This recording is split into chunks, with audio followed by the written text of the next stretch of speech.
Said bet. I mean, cool. I will be doing that.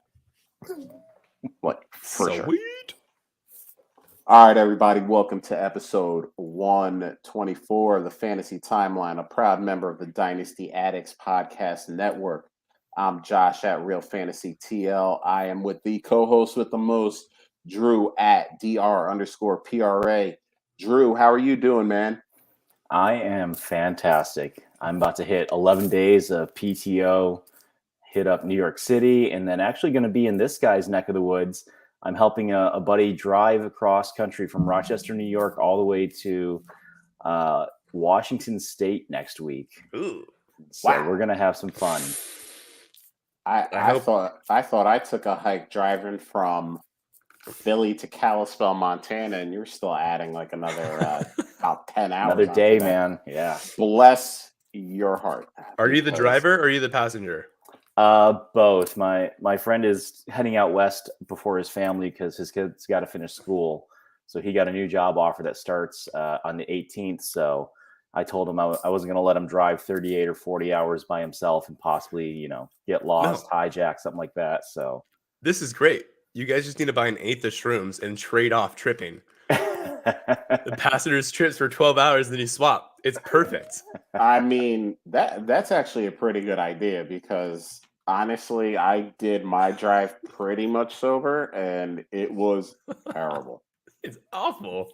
So yeah, do that. But yeah, so obviously if you are watching us live on YouTube, which you should be doing, you see a very attractive and intelligent man with us. We got Britt Sanders at the FF Sandman. Sorry for messing that up. Britt, how you doing, man?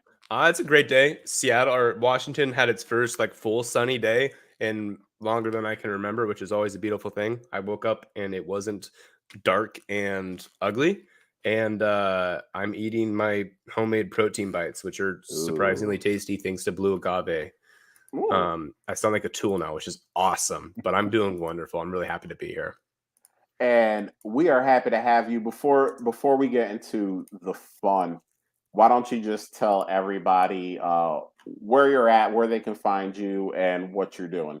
Oh yeah, that's important, right? Yeah, so I have a lot of shit going on right now. I have a rookie podcast called Rookie on the Rise, which is basically a yearly or a quarterly seasonal podcast where it's just focusing on incoming rookies and their overall evaluation. It's just my attempt to better help the average listener to get a grasp on how what are good rookies and what are bad rookies.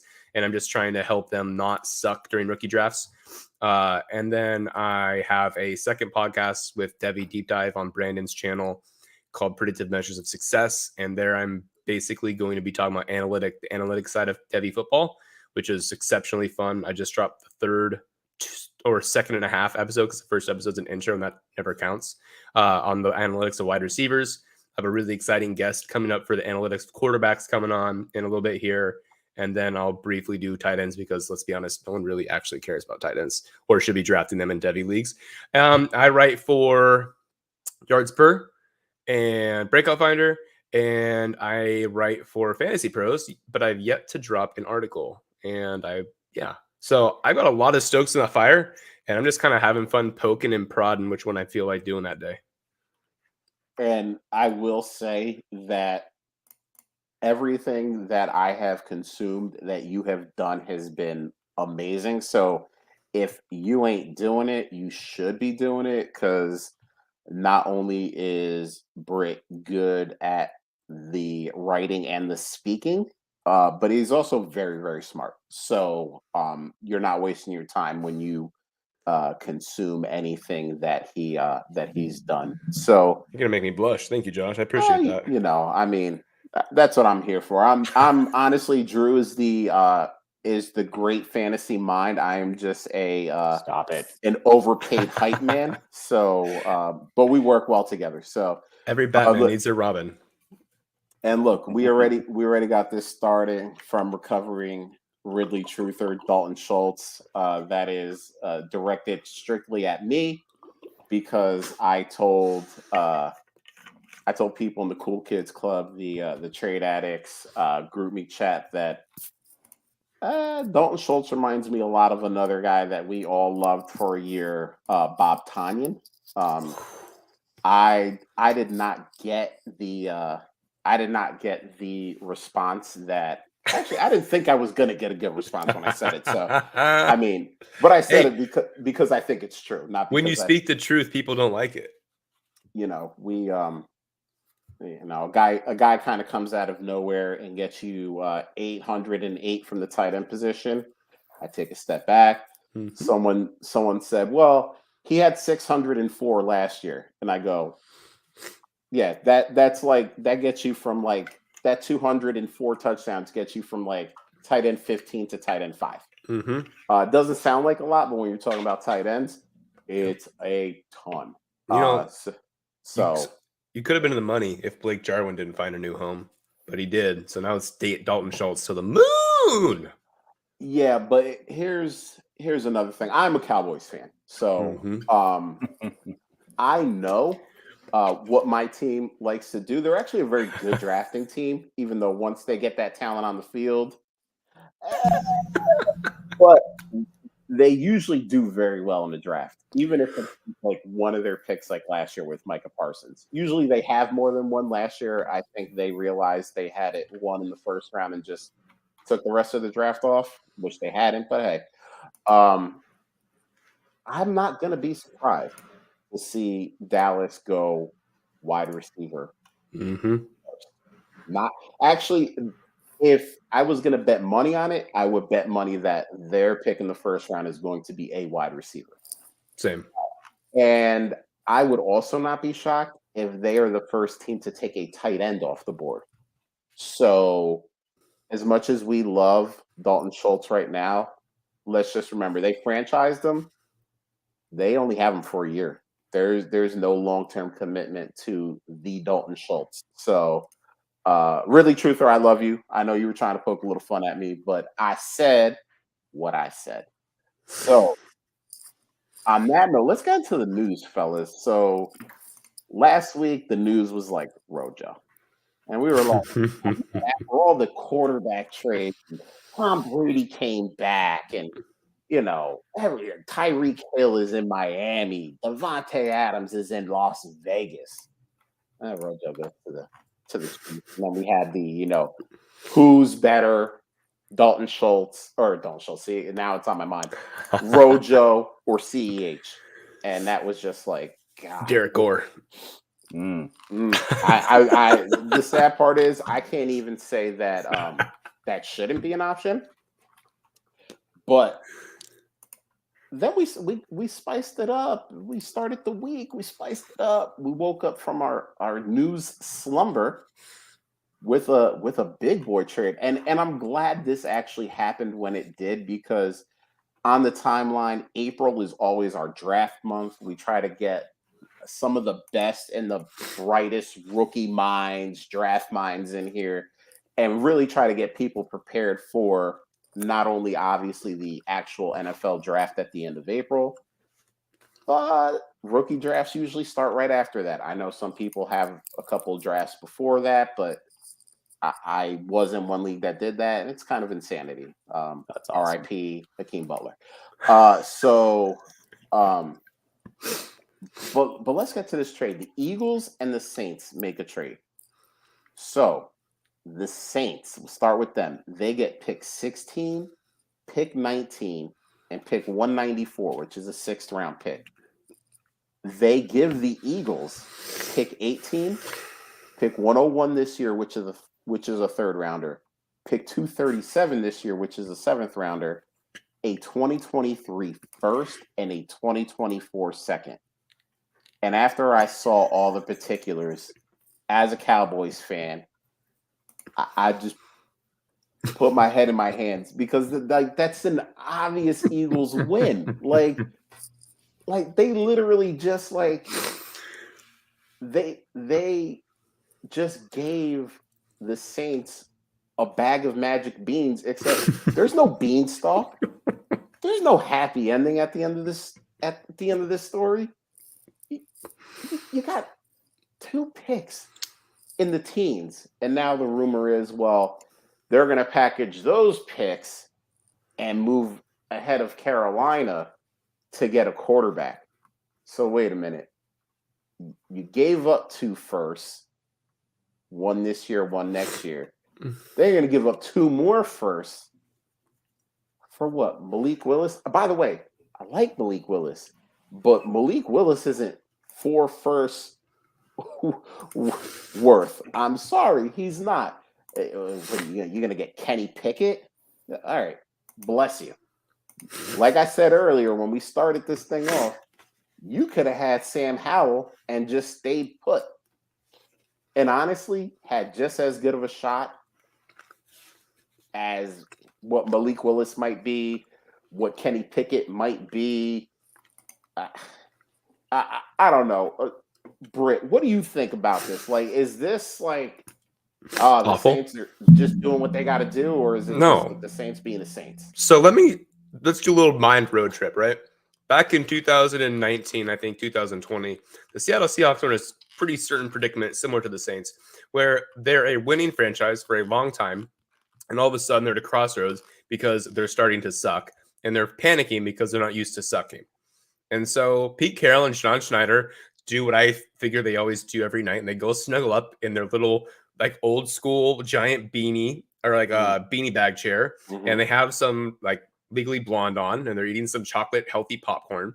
And Pete probably turns to John and goes, "John, I need a safety. Cam's gone, Earl's gone. I need somebody." And John goes, "Oh, bet there's this really good guy that's in New York, and no one he doesn't want to be there, and they want him there. So like, let's just mortgage our future and get him." Pete's like, "Damn it, that's beautiful." And so we send 2 firsts for Jamal Adams, who's basically like a sack specialist, like can't cover, can't tackle, Right. and like so anyways, that move is very similar to how the Saints are handling this move. They are used to success. They're tired of floundering, and they're feeling desperate, and they just made a desperation play too early. And if they wanted to move into 105, or I think the Panthers are picking 6, which I think so. If they wanted to move the 105, they could have very easily just not gotten the Eagles first and be like, "Hey, I'm just going to send you 2 firsts and a 5th, and we'll take your pick. Thanks so much. Bye."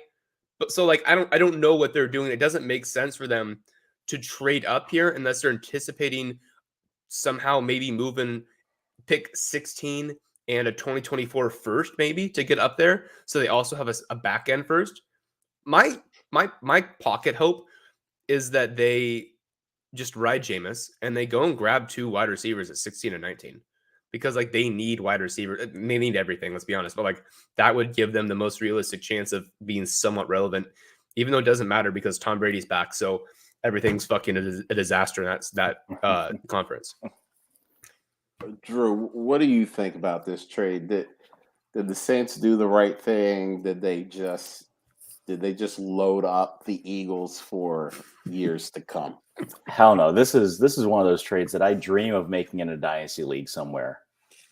This is one I hope I get this person at the right time. Maybe they had a little too much to drink this evening. Maybe they're on a roll just making trades. Maybe it's they're reeling from an outhouse challenge or something like that, and they just want to maybe get ahead of somebody in the upcoming rookie draft. And I love it for the Eagles. They spread out their first this year and next year. It makes Roseman look competent, makes him look like he's had a plan all along.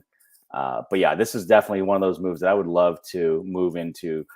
Give me another 2023 first. Sure, you know what? I guess I'll give up the 16th pick.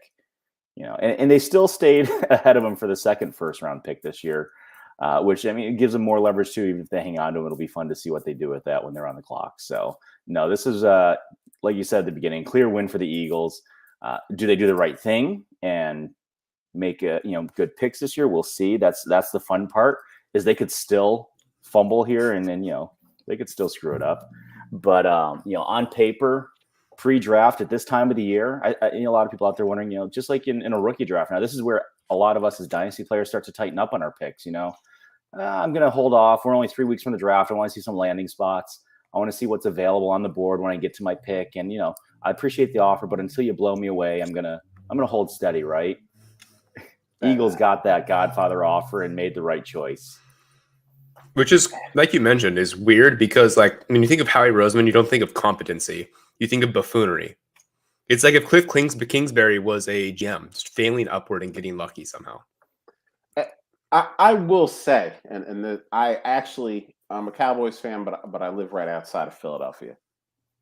Howie Roseman is very good at trading. He's not good at any of the other stuff, but he is like he makes trades, and I go, how does he pull that off? Like, how did he go to the Saints? Hey, guys, you want a couple of first rounders this year? Okay, how about this? How about this? You give me one of your first rounders, right? You give me your first rounder.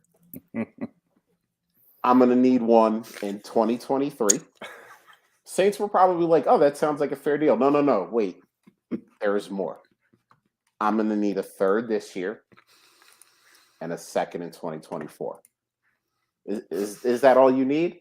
You know what? Can you just give me a random seventh just because? And the Saints were just like, yeah, this is great. Like, I wanted to give you guys 6 picks just so that I could have 2 late teen picks in a draft that most people are just saying, it's okay. Like, I would get if this was last year's draft and we're talking about, 5 quarterbacks going in the top 15 and Jamar Chase and Penei Sewell, who was being looked at as possibly a generational lineman. We don't have like the number 1 pick, which is usually the most solidified concrete pick in any draft.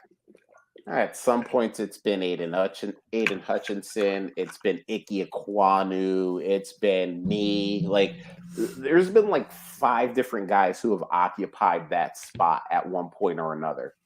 And the Saints were like, yeah, this is where we need to get a whole bunch of picks. Like, in a draft where, like, literally anything from 8 to 20 can literally be anybody. Like, if I say, hey, this guy can go at 8 or he can go at 20, most guys are going to be like, yeah, probably right. Like, he can go anywhere in there. So, I mean, hey, the Saints are doing what the Saints do, but wow. And then I want to save this for last because Drew's in the house. Drew's smiling a little bit. Big time Buffalo Bills fan. We actually talked a little bit about Stephon Diggs last week after the Tyreek Hill trade, and he gets him some money. It is a 4-year, $104 million extension. I think like $70 million of that is guaranteed. Good for him. He deserves it, by the way. And anyone who says that he doesn't watch football, and that's Kick fine. rocks. But if you say that to me, you have showed me that you don't watch the game of football, and that's fine. Not everybody does.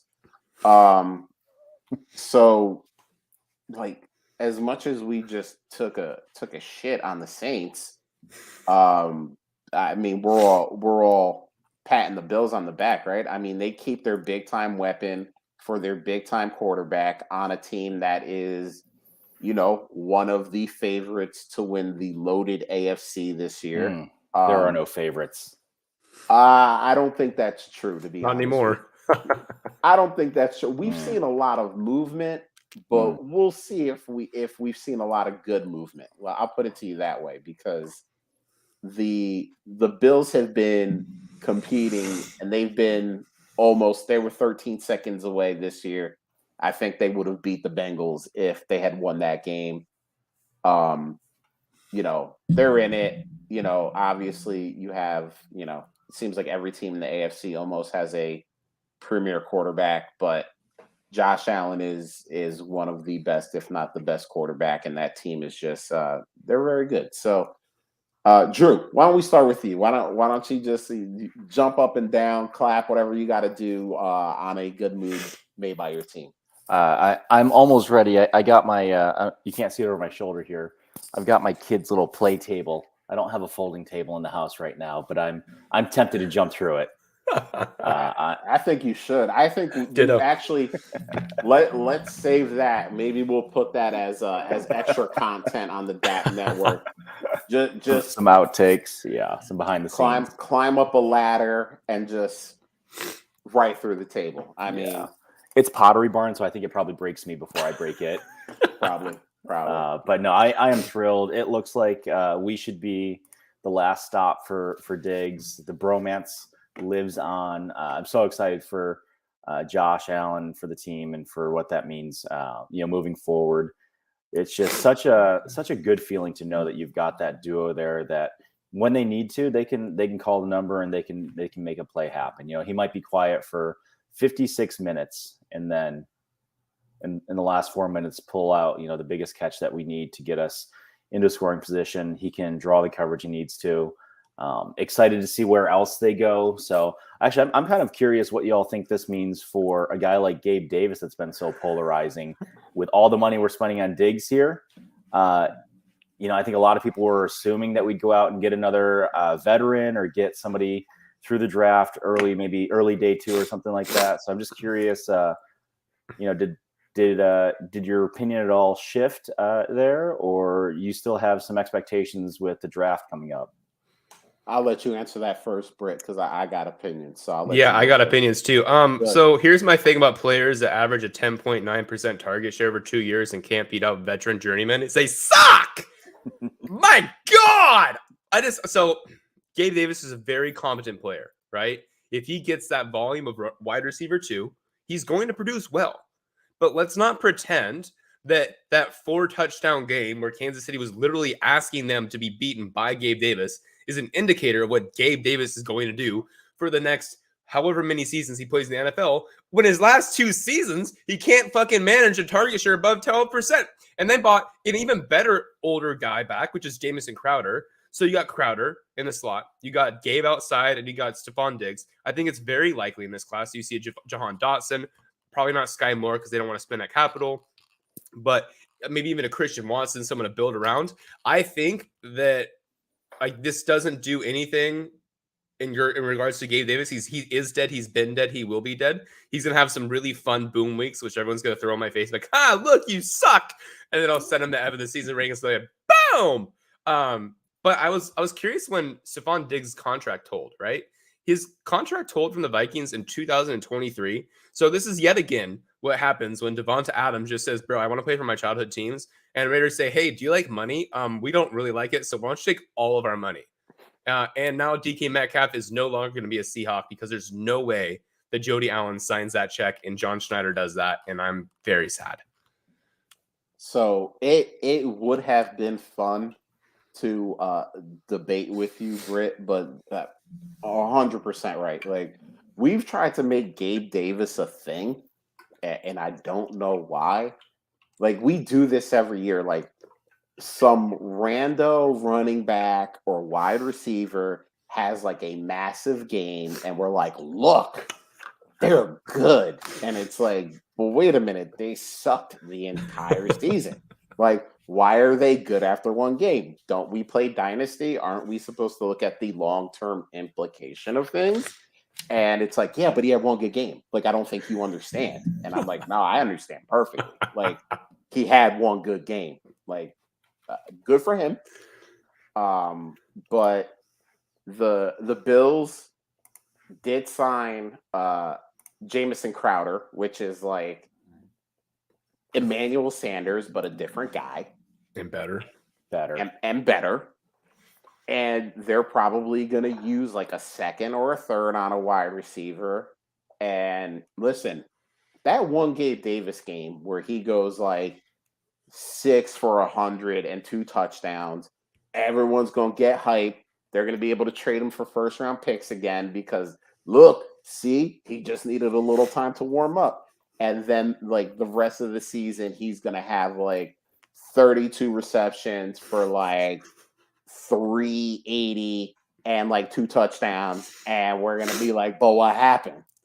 So yeah, like we have that to look forward to, and that's fun. I can't wait. Yeah, like stop with the Gabe Davis stuff. Like we're not doing it. Like we're not doing it. Like Gabe Davis is probably a great human being, probably a nice guy. I have nothing against the man, but please, like, don't put him in a trade and then tell me, oh, it's just a throw in. Like, I want throw ins that like I actually am like, huh, this could be interesting. Like, I don't want to play like Gabe Davis roulette where I just like spin the wheel and it's like week 13 and I go, all right, I'm gonna start him this week and hope for the best. Like, no, I don't want that. Like, stop. So if anybody in your league ever asks you to trade them Gabe Davis, just be like, yeah, okay. Don't even ask what they want to give you, just do that. And you'll make out in the end. So every year you have an example of why you trade high in the playoffs, and Gabe Davis is that example this year.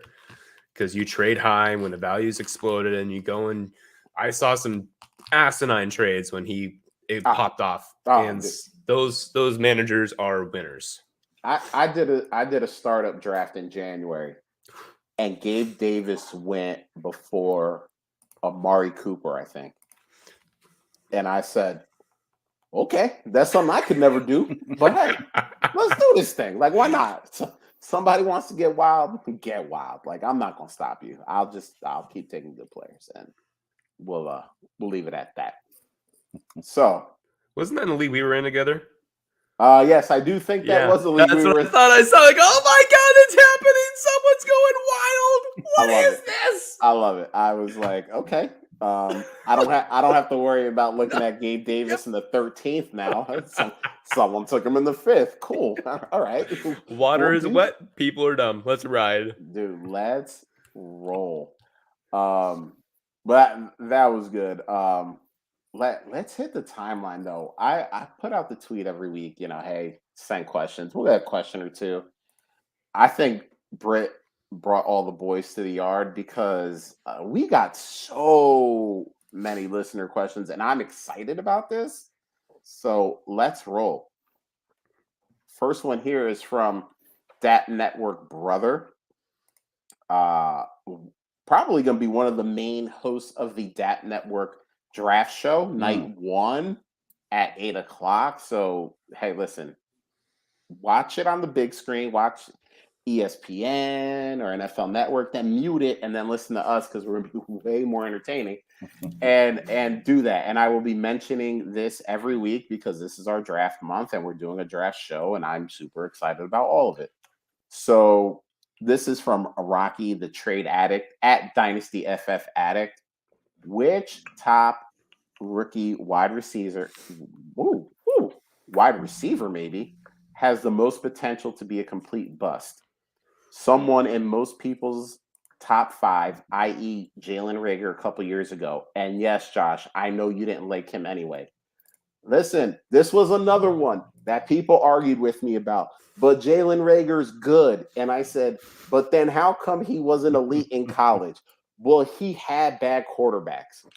Okay, first of all, there's a dude, and this isn't going to be my bust dude, but there's a dude coming out this year that for a little bit of time was thought of as the wide receiver 1 in this class, Treylon Burks.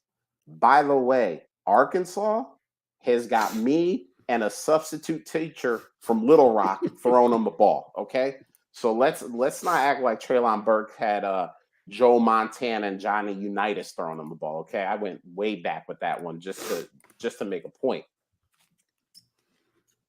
That's why I didn't like Jalen Reagor. Like, don't tell me he didn't produce because he had bad quarterbacks, but he's a good player. Good players overcome.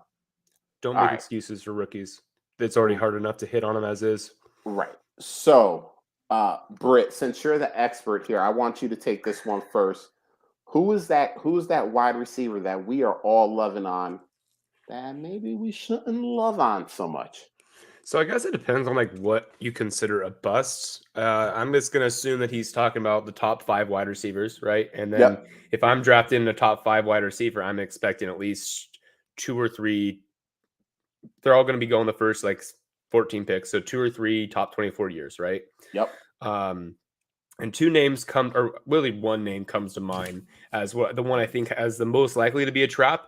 And I think it was Matt Kelly on one of his podcasts brought it up. It was kind of like the Bryan Edwards corollary, where like they get injured, they don't test.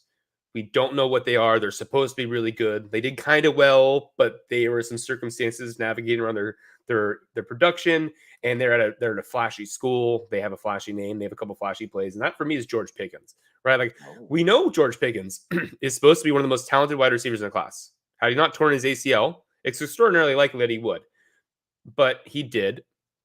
And then you add on to the fact that he's did good things he did good things at Georgia, but it wasn't necessarily stuff where it like blew you away, right? Like what Treylon Burks did his last 2 years at Arkansas, George Pickens just wasn't able to do. George Pickens gave you like one.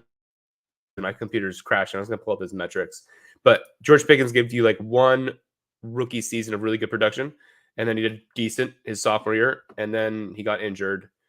And now it's just like, he's good, but like we don't really know how good. And so if you're going to expend a top 5 wide receiver pick on him, then I think it's the most likely to bust out of all of them. I think Jameson Williams is going to be the popular pick, but I just think that his style is going to be successful in the NFL regardless. Can I make a confession? Please.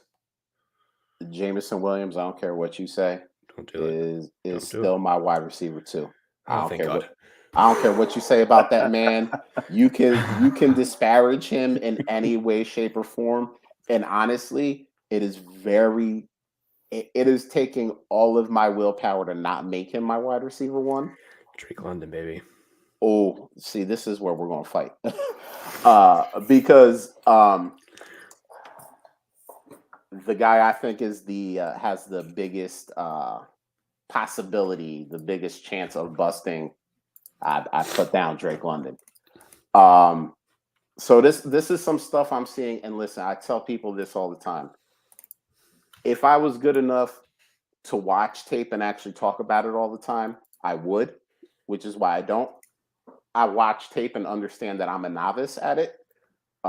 It's also the same reason why I don't do analytics, because I could do it okay, but I could never be elite at it like so many great analytic minds, which is why I will look at the smart people and I will go, okay, that makes sense to me, but I will never do it myself, because why make a fool out of myself when there's so many people doing such great work? But Drake London, he looked slow coming out of releases. That bothers me in the NFL. Like, okay, like maybe you could do that, okay. But maybe you could separate, which is fine. But it looked like he had trouble separating too. So I'm like, all right, he's slow out of release, and then he has trouble separating. And this is kind of a nitpicky thing, because I don't think it is. Well, it's definitely not important to fantasy. We don't care about run blocking. But I don't think he's a good run blocker. But I also think that's something that a competent NFL team, and I'm not saying he will go to one of those, but if he does go to one of those, I think that's something that they can help him a lot with. So that's kind of just like my one nitpicky thing. The first 2 things bother me a lot more than the last thing, than the run blocking. And if anybody, and I want to dispel this rumor right now, because I'm sure some people are going to go, well, that sounds kind of like N'Keal Harry. Okay, it's not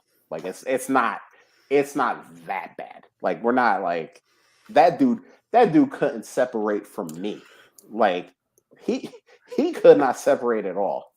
But I think those are the first 2 things, the slow release and the separation, worries me. And I think it worries me more than some of the cons I have on some of the other players. So, but it's actually funny, because I don't know, Drew and Britt, and you guys can answer this. I don't know how much you keep up with kind of like the national, mock drafts and the national guys that talk about this, but he seems to be a guy that a lot of people love nationally, but they don't really talk about him. It's kind of one of these things like, yeah, he's in the top 10. And then we just move on. We don't really talk. They don't really talk about him. So it's a very weird dynamic for me. And I don't know if you guys follow up with that too much, or, maybe I'm seeing something you guys aren't. But Drew, I don't know if you had one if you had a bust or not. I don't know about a strong bust. I think the one I'm most curious about is Chris Olave. He checked some of the boxes for elite production, early breakout age. I am not a film person at all. I mean, I can get caught up. These guys that come on and they'll do a 14 tweet thread, pick their clips and cut them. And I love watching them, and it gets me hyped about certain guys. But I think I probably skew a little bit more toward the analytics because I don't understand the film. I feel like I can maybe digest that a little bit easier. So when I'm looking at the top 5 or 6 guys, he misses on the early declare piece, which if he was really that good, he broke out young, he had solid production, but if he was really that good, why didn't he join last year? There was something about last year's class that, maybe it's better for you to stick around one more year. Is there something about this class that you have a better chance to stand out? You have a better chance to get that draft capital, get paid, et cetera. And he risked his body for a whole season to do that, right? These guys are out there for all intents and purposes, especially at Ohio State, going against other guys that they'll be seeing on Sundays this year moving forward. So there was something last year that said, you know what, I'm going to sit here and I'm going to do another solid year. I'm going to, put up some more stats, and I'm going to enter with 4 years of experience instead of 3. So, of course, landing spot could change some things. I think when I see him, I flash back a little bit to kind of the situation that Andy Isabella was in. Huge production, elite, a lot of great things going for him. But then why didn't he leave UMass a year early? So that I know that's a pretty basic kind of correlation there, and I'm sure there's probably some other pieces that I'm missing or not seeing. But he's the one that I'm most curious about, especially since he's got a teammate in the draft that seems to be in the top 5 as well. So that's kind of where I am. I don't know, Britt, if you got any thoughts there, or where how that kind of settles with you. Yeah, I think. First of all, you nailed it with the early declare, right? You don't come back if you come back for your senior season, you better fucking put up a Devonta Smith type season, right? Because there's no excuse to do the exact same of what you're doing or slightly better a year older and a year more accustomed to the system. That's basically what Chris Olave did. I think what's going to help Chris Olave is sort of just the fact that he's going to be that prototypical route runner guy who's going to be just he will bust only because he may never breach like a top 15 wide receiver finish, but he's going to be a consistent solid wide receiver too for 4 or 5 years. Honestly, I would put solid money on that. And then I think for Drake London, I think it's fair. And you got to worry about where's the hype? Well, he is if you took away his most common issue is contested catches, right? And I talked about, me and Jacob talked about this on a podcast on Rookie on the Rise. And if you took away his contested catches, which I don't know when it became a bad thing to be good at them, but apparently it is now. But if you took those away, he had 91%. He had 91 catches still on the season, and he didn't finish a full season. Right. So that year is so elite, and the fact that he did all of that is just it's impressive to me. And I think you bring up good points about the separation. There's definitely there's definitely clips depending on who you're talking to, who you're following, if they like him or not, or you can pull out where it's here's really good separation for Drake London, and here's Drake London basically getting bodied by a Pac-12 corner, right? So you got to be concerned. And I think this pro day of his is going to do no help to anybody, because you're either going to hate him more or like him more. Right. And everyone's going to basically double count because oh, he's fast. Look, he's wide receiver 1 now. It's oh, he's slow. Look, he's wide receiver 6 now. It's listen, guys, we're expecting him to run a 4.55. Right. If he runs any faster than that, or slower, honestly, I'll be fine with that. I don't really give a shit, right? That's being mad that Treylon, it's one thing if you're labeled as an athletic wide receiver like Treylon Burks was, and then going to fucking shitting on the combine and eating McDonald's and just forgetting to run and be athletic. Right. We don't expect that from Drake London. So if Drake London does what Treylon Burks does, I think it actually helps him more than it helps Treylon Burks. Yes. But this class is so fun because any one of these guys could hit. Right, or could bust. Jamison Williams, we have 1 year. Yep. I don't know. Garrett Wilson, okay, cool, Garrett Wilson.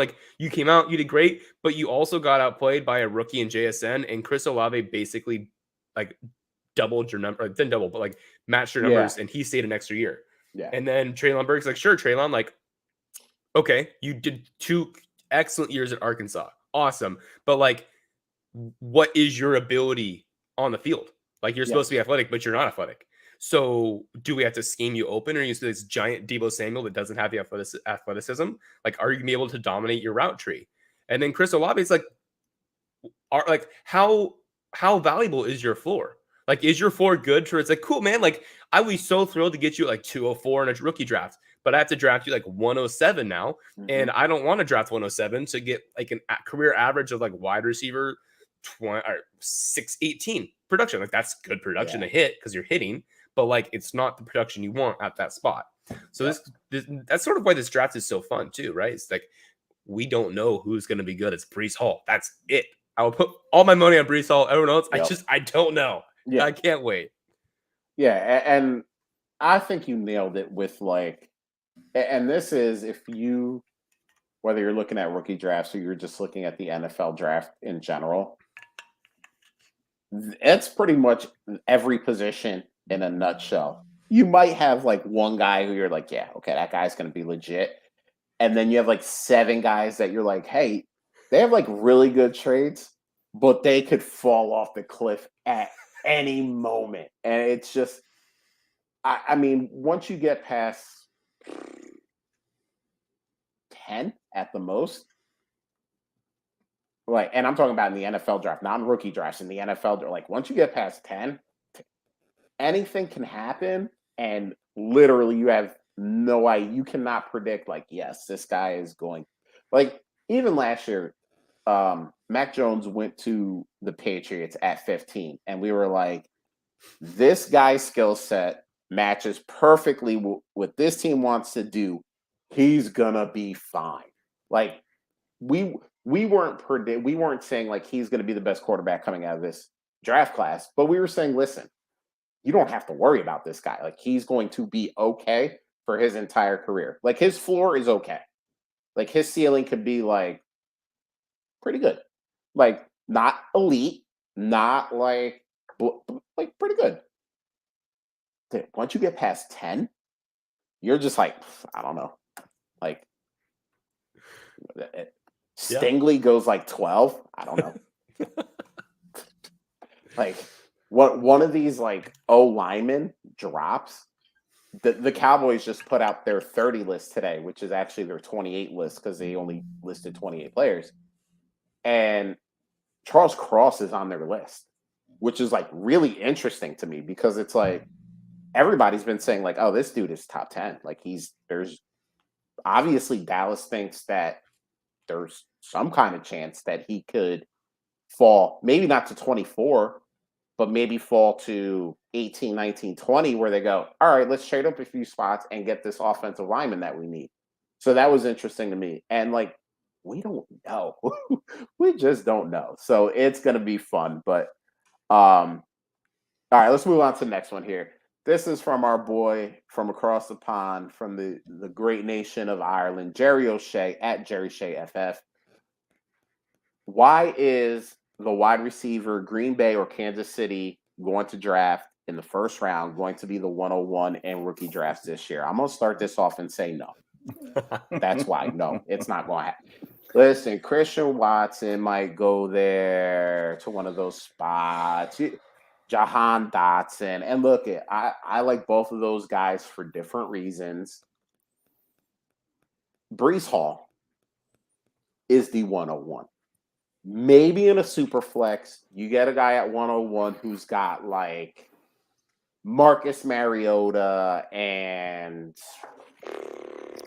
Jimmy Garoppolo as his quarterbacks. And he goes, God, I need a quarterback. I'm going to take Malik Willis. But besides like those scenarios, Breece Hall is your 101. And honestly, unless between now and the draft, and I don't want to put no curses on no one, Breece Hall tears an Achilles or something running. Why would you do that? Oh my God. But that's the only way. You're just saying that because I have the 101 in one of our leagues. What's that? You're just saying that because I got the 101, 102 in our. I have the 102 in the league too. So I'm trying to trade that, John. But unbelievable. Absolutely unbelievable. How dare you? That's the only way that Breece Hall is not the 101. That's it. That's the only way. Honestly, still may be. And he might still be.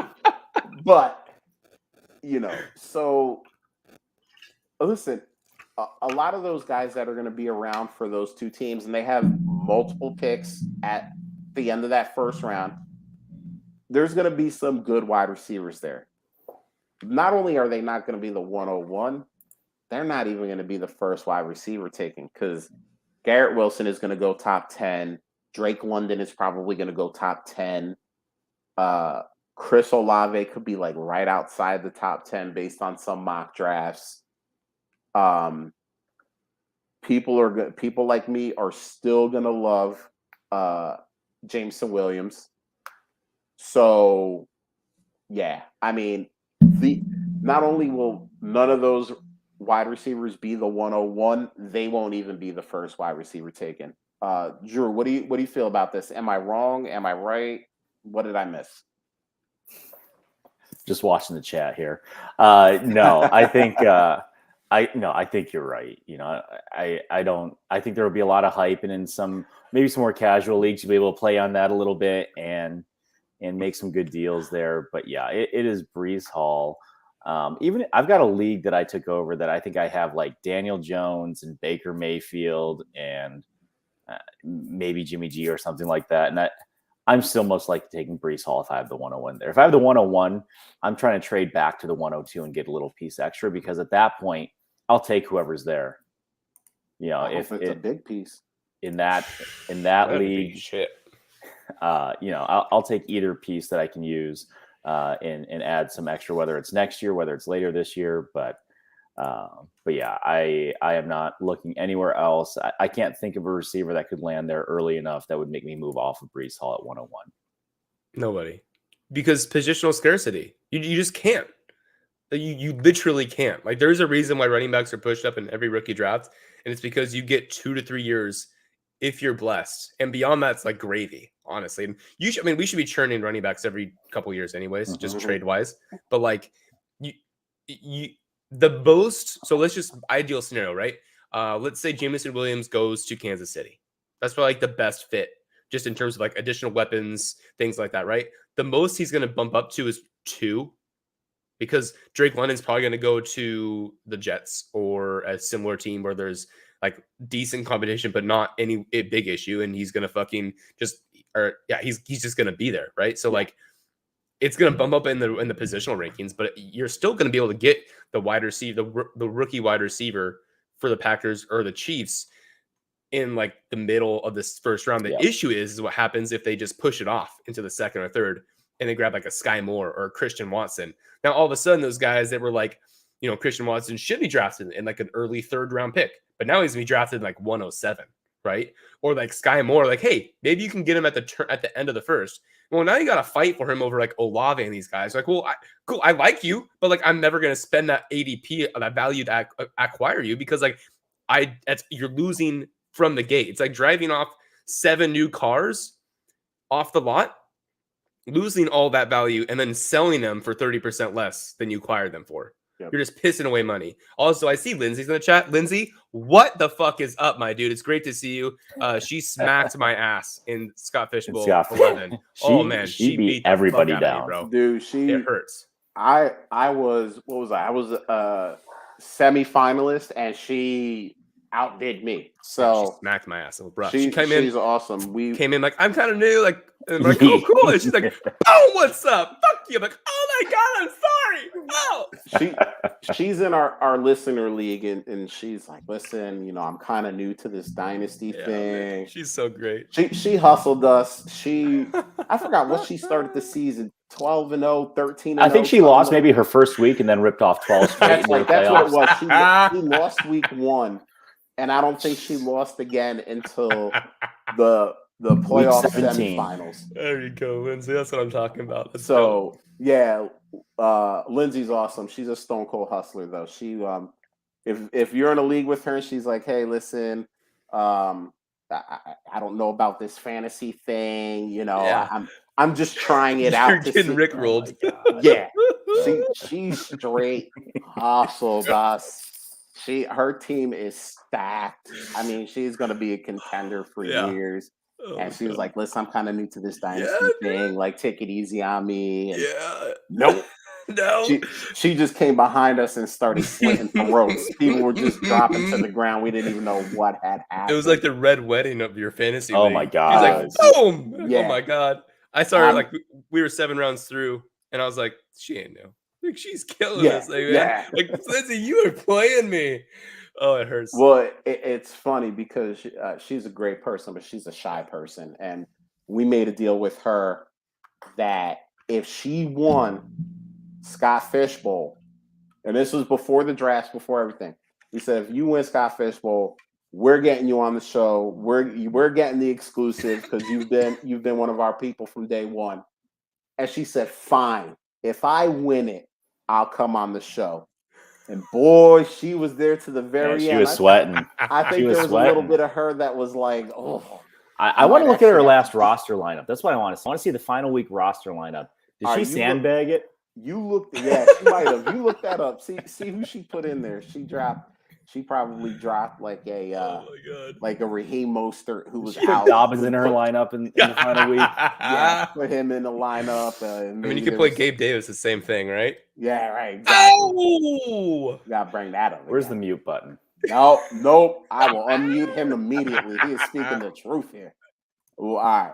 So yeah, sorry, Jerry, that's not gonna happen for you. None of those guys are gonna be the 101 ever. So this next one here is from Superflex Junkie, and he said Jerry's question is similar to mine. Where does George Pickens get drafted in dynasty rookie drafts if Green Bay drafts Pickens in the NFL draft? Does he jump any or all of the top 3? Wilson, London, Burks? No, he doesn't. I don't, unless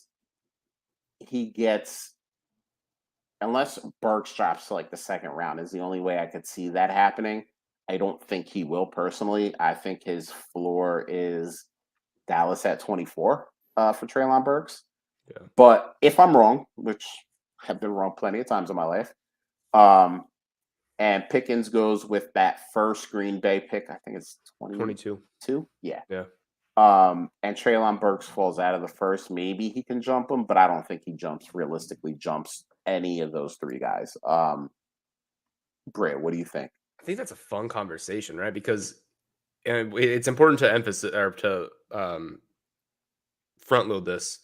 It has to be in the first round because if it's not drafted in the first round, it doesn't really matter in terms of like moving up. But I mean, if Pickens gets drafted to Green Bay, he's got to move over Olave. Depending where Jameson Williams gets, he's got to move over Jameson Williams, assuming that Williams isn't in like a juicy spot, right? Mm-hmm. He's may need to get over Wilson, assuming because I mean I don't know where Wilson's going to go anymore. He was at Brown, but now he's not, so he's saved. Thank you to Sean. Right, the one good thing he's done in his life is save Garrett Wilson's fantasy career. Yeah. So like I mean he's definitely going to bump up. I don't think he can bump out any of the top 3, but he could probably be number 4 relatively easy, which I think is like a 2 positional rank move. It's tough because you don't want to have a huge jostle of your rankings after the draft, because you want to be changing things based on like they're already ordered in talent, or they should be. Yes. And so all you're really are changing for is the draft capital. It's like where the draft capital is. And all 5 wide receivers should be receiving the same draft capital. So you really shouldn't be moving too much. Then you can like look at situation, but like situation, it matters, but like in the long scheme of things, it doesn't fucking matter. Like I don't really give a shit. Cream's gonna rise to the crop. You know what I'm saying? Yeah. So I mean, he may move in a tier of his, I guess, in the second tier, but he's not gonna get bumped up to this asinine ranking. So, most will because it's sexy and it's fun. And Aaron Rodgers has his new Devonta Adams and hello tagline for the next 6 months. But I mean, I would never suggest someone to do that. What do you think, Drew? Is there any chance he bumps out one of the top 3? Top 3, I don't see it. I think the most important thing that Britt shared is those top guys are all going to have similar enough draft capital that it's not going to be enough to tip the scales. So yeah, I don't think so. And if he bumps up a spot or 2, that's fine. I think it's so fluid, like Britt said earlier too. There's so many different question marks for each guy that you could justify him in anywhere between 4, 7, 8. So go with your heart, go with your gut, go with whatever spreadsheet you've got, and go with God. There you go.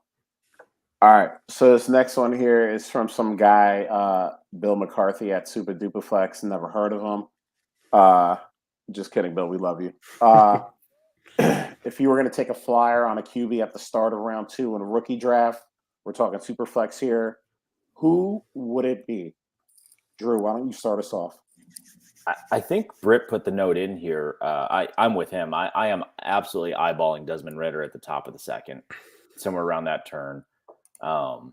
Yeah, he's got the tools. He's had success there, and I would love to have him stashed as the second QB that I take if I've got maybe multiple firsts or something.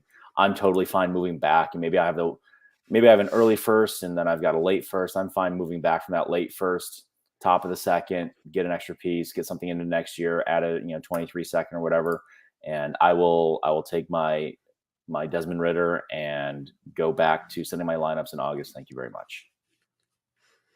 Yeah, Britt, big yes. same?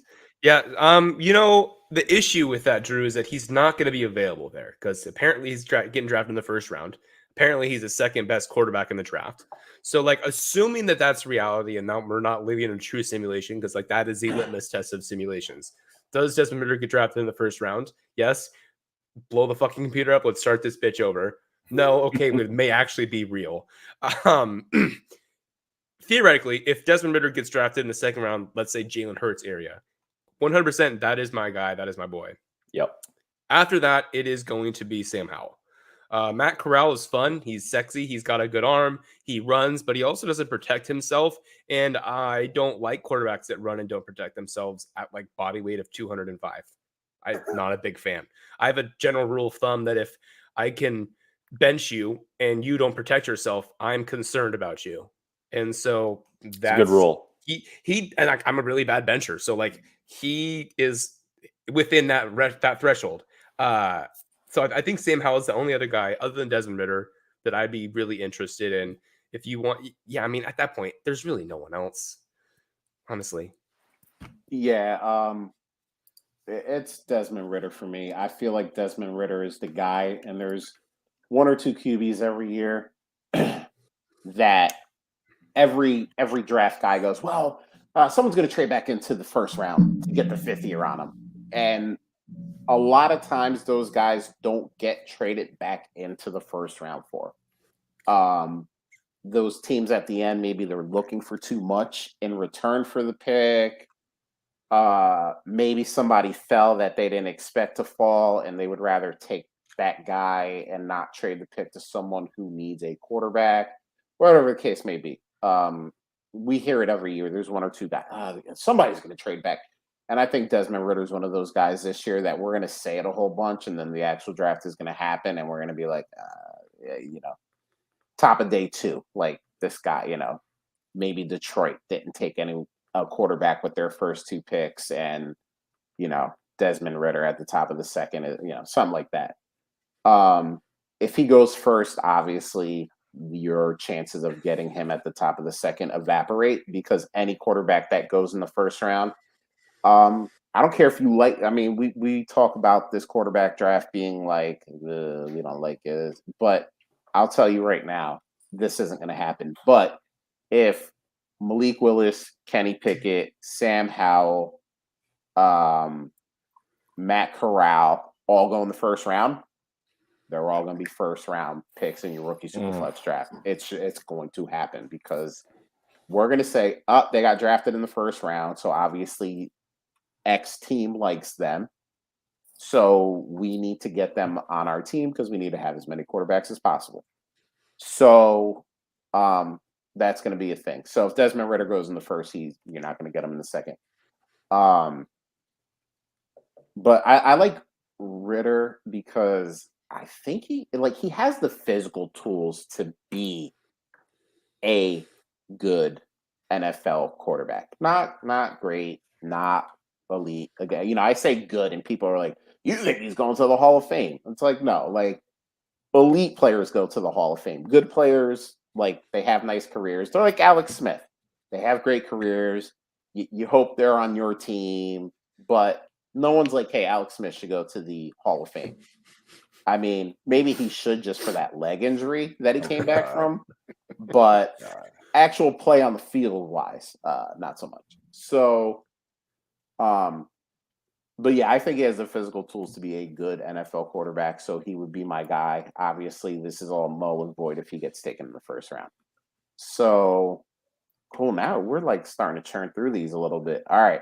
So this is a fun one, and this is one, Britt, I want to hear your answer on because I am going to not lie to the people.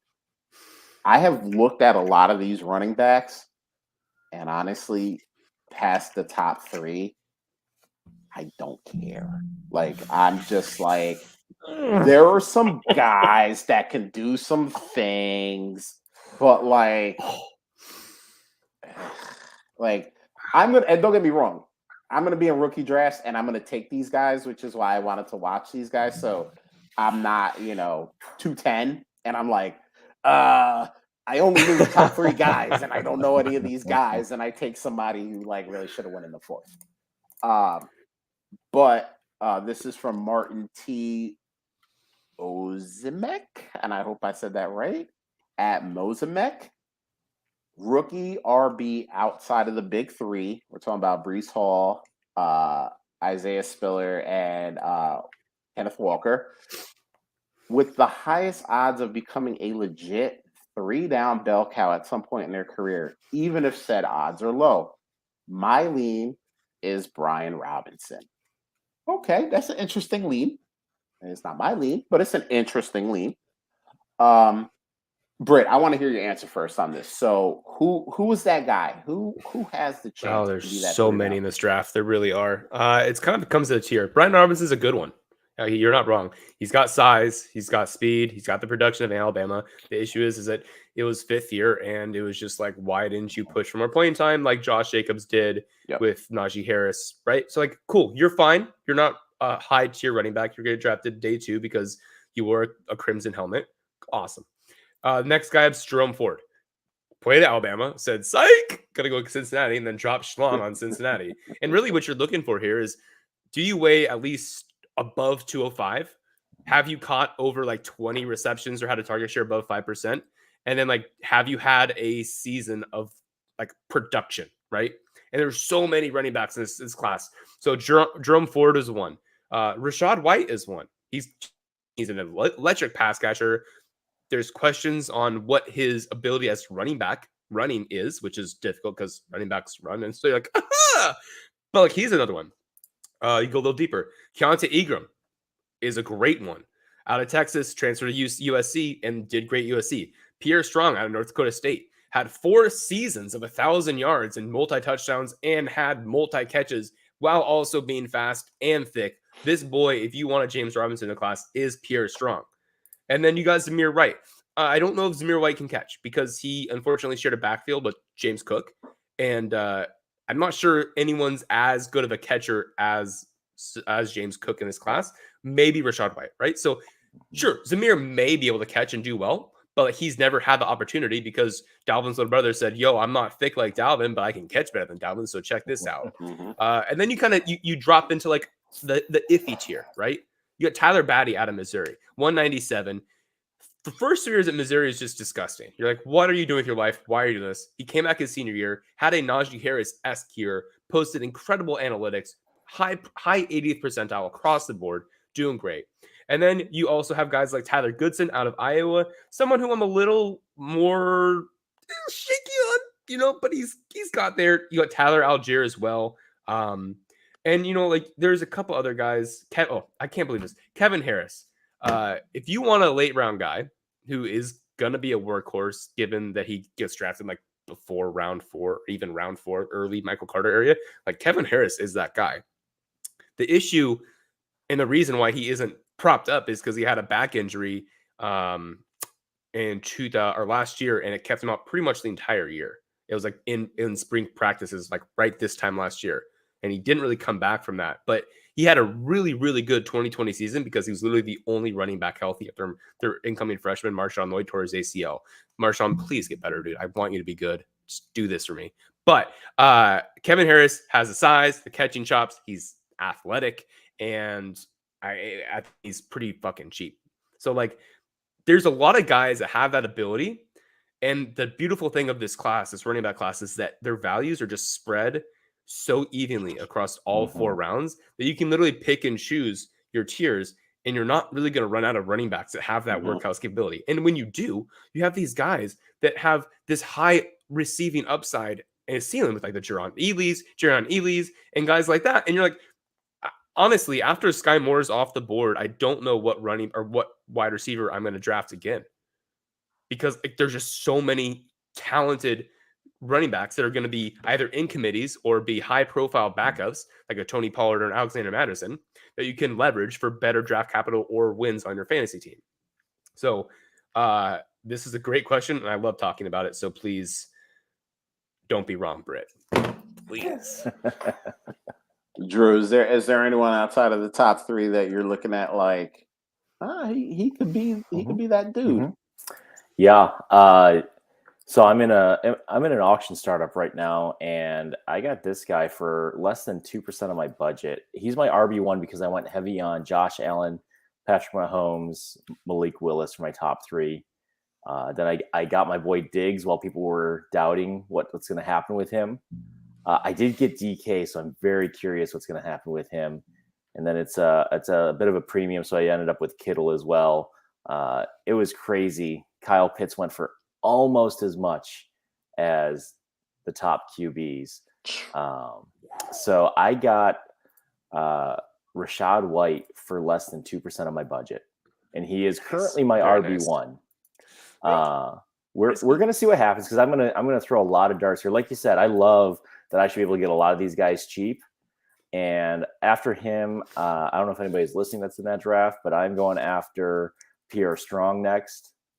So I'm going to go for those 2 guys, and then I am absolutely fine going back down. And if I can get like 3 or 4 of these other guys at $1 at the end of the draft, now that people are starting to exhaust their budgets, it's actually one that Rocky runs. So he's made it a unique setting where we have to start 3 running backs and 4 wide receivers. Ooh. So we got to be deep here. So I am really giving on the running backs in this build, because, like you said, I can pick 6, 7, 8 of these guys up. I've got a bunch of seconds and thirds in the next couple of years, because the league's unique that I think next year in 23, the 25 firsts for each team will be in the rookie draft as well. So I'm looking at all my seconds like they're basically quasi first, because if you're not taking a player, I've got 3 of them next year in 2023 for selling like $25 on my budget this year.